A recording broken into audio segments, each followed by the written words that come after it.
the next best predictor of lifetime success is conscientiousness. Well, so, and of the two aspects of conscientiousness, say orderliness and industriousness, the better predictor is industriousness. So the question is, well, what can you do about your industriousness? And the answer to that is, well, that's kind of rough too, because there's a strong genetic component. But you can work on micro habits with regards to your conscientiousness. And I think the best micro habits, this is partly to do with this future authoring program processes, I think the best thing you can do with regards to your conscientiousness is to set up some aims for yourself, goals that you actually value. And the future authoring program helps people do that. And basically it does a situational analysis of, it helps you do a situational analysis of your life more than a psychological analysis, I would say. And so the questions are something like, well, all right, you're going to have to put some effort into your life and you need to be motivated to do that. And so what are the potential sources of motivation? Well, you could think about them in the big five manner. You know, if you're extroverted, you want friends. If you're agreeable, you want an intimate relationship. If you're disagreeable, you want to win competitions. If you're open, you want to engage in creative activity. If you're high in neuroticism, you want security. Okay, so those are all sources of potential motivation that you could draw on, that you could tailor to your own, you know, your own personality. But then there are dimensions that you want to consider your life across. And so we ask people about, well, you know, if you could have your life the way you wanted it in 3 to 5 years, if you were taking care of yourself properly, you know, what would you want from your friendships? What would you want from your intimate relationship? How would you like to structure your family? What do you want for your career? Well, how are you going to use your time outside of your job? And how are you going to regulate your mental and physical health, and maybe also your drug and alcohol use, because that's a good place to auger down, you know, because alcoholism, for example, wipes out, you know, 5 to 10% of people. So you want to keep that under control.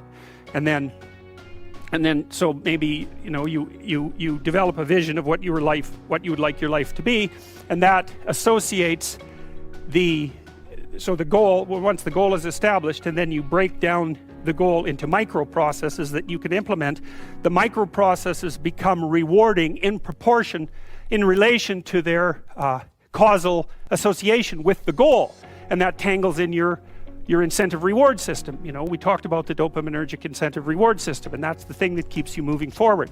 And the way it works is that it works better if it produces positive emotion when it can see you moving towards a valued goal. Okay, well, what's the implication of that? Better have a valued goal, because otherwise you can't get any positive motivation working out. And so the more valuable the goal, in principle, the more the micro processes associated with that goal start to take on a positive charge. And so what that means is, well, you get up in the morning and you're excited about the day, you're ready to go. And so as far as I can tell, what you do is you specify your long-term ideal. Maybe you also specify a place you want to stay the hell away from, so that you're terrified to fail as well as excited about succeeding, because that's also useful. You specify your goal. You do that in some sense as a unique individual. You want to specify goals that make you say, oh, if that could happen as a consequence of my efforts, it would clearly be worthwhile. Because the question always is, why do something? Because doing nothing is easy. You just sit there and you don't do anything. That's real easy. The question is, why would you ever do anything? And the answer to that has to be because you've determined by some means that it's worthwhile. And then the next question might be, well, where should you look for worthwhile things? And one would be, well, you could consult your own temperament. And the other would be, well, you kind of look at what it is that people accrue that's valuable across the lifespan.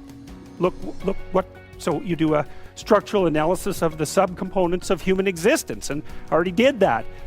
You need a family, you need friends. Like, you don't need to have all these things, but you better have most of them. Family, friends, career, educational goals, plans for, you know, time outside of work, attention to your mental and physical health, etc. You know, that's what life is about. And if you don't have any of those things, well, then all you've got left is misery and suffering. So that's a bad deal for you. So once you set up that goal structure, let's say, and that's really in many ways that's what you should be doing at university. That's exactly what you should be doing, is trying to figure out who it is that you're trying to be, right? And you aim at that, and then you use everything you learn as a means of building that person that you want to be. And I really mean want to be. I don't mean should be, even those things are going to overlap. And it's important to distinguish between those, because that's partly, and this is back down to the micro routine analysis. So if I was saying, well, you're going to try to make yourself more industrious. Okay, number one, specify your damn goals, because how are you going to hit something if you don't know what it is? That isn't going to happen. And often people won't specify their goals too, because they don't like to specify conditions for failure. So if you keep yourself all vague and foggy, which is real easy, because that's just a matter of not doing as well, then you don't know when you fail. And people might say, well, I really don't want to know when I fail, because that's painful. So I'll keep myself blind about when I fail. That's fine, except you'll fail all the time then. You just won't know it until you've failed so badly that you're done. And that can easily happen by the time you're 40.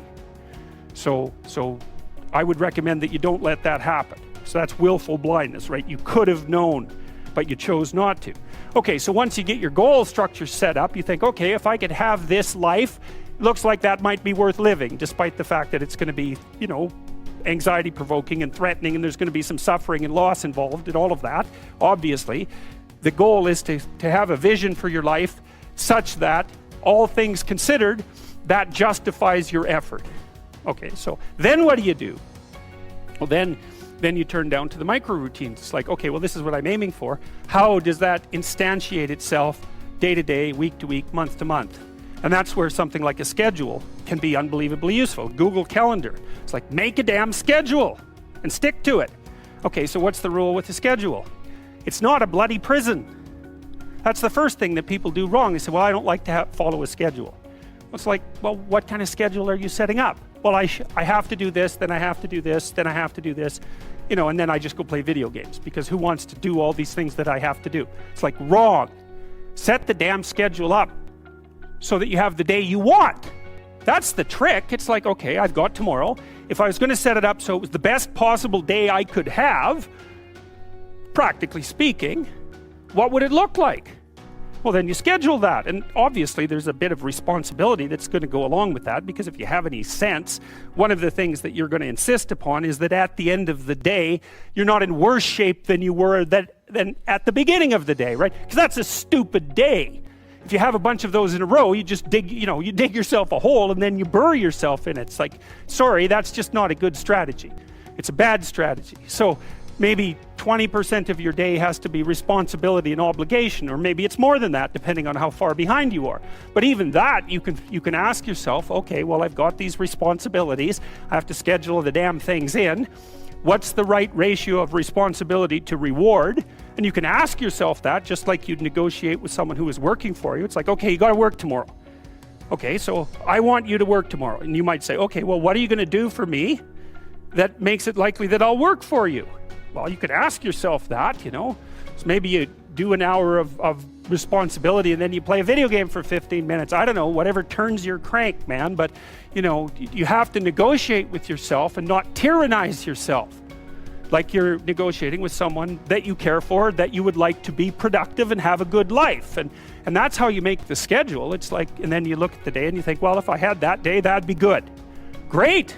You know, and you're useless and horrible, so you'll probably only hit it with about 70% accuracy, but that beats the hell out of 0, right? And if you hit it even with 50% accuracy, another rule is, well, aim for 51% the next week, or 50.5% for God's sake, or because you're going to hit that position where things start to loop back positively and spiral you upward.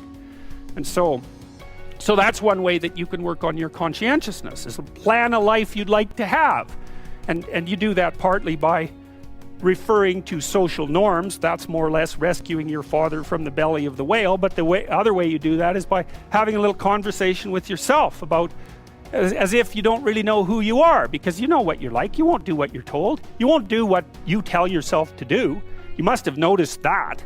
It's like you're a bad employee and a worse boss, and both of those work, you know, for you. You don't know what you want to do, and then when you tell yourself what to do, you don't do it anyways. You should fire yourself and find someone else to be. But you know, my point is that you have to understand that you're not your own servant, so to speak. You're someone that you have to negotiate with, and you're someone that you want to present the opportunity of having a good life to. And that's hard for people because they don't like themselves very much. So, you know, they're always like cracking the whip and then procrastinating, and cracking the whip and then procrastinating. And it's like, God, it's so boring and such a pathetic way of spending your time. And you know what that's like, because you probably waste like 6 hours a day. And I think we did an economic calculation about that a while back, right? Your time's probably worth 50 bucks an hour, something like that. I mean, you're not getting paid that now, but you're young, and so this is investment time, and what you do now is going to multiply its effects in the future. So let's say it's 50 bucks an hour, which is perfectly reasonable. So if you waste 6 hours a day, and you are, then you're wasting about $2,000 a week, or about $100,000 a year. So like, go ahead, but that's what it's costing you every hour. And you need to know what your damn time is worth.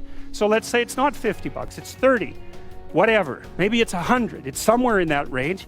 One of the things you should be asking yourself is, when you spend an hour, was that, well, would have I paid someone 50 bucks to have had that hour?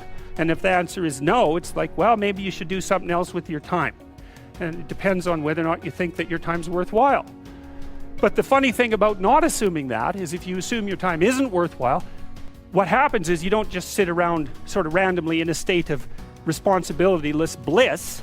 What you do is you suffer existentially. And so that seems like a stupid solution.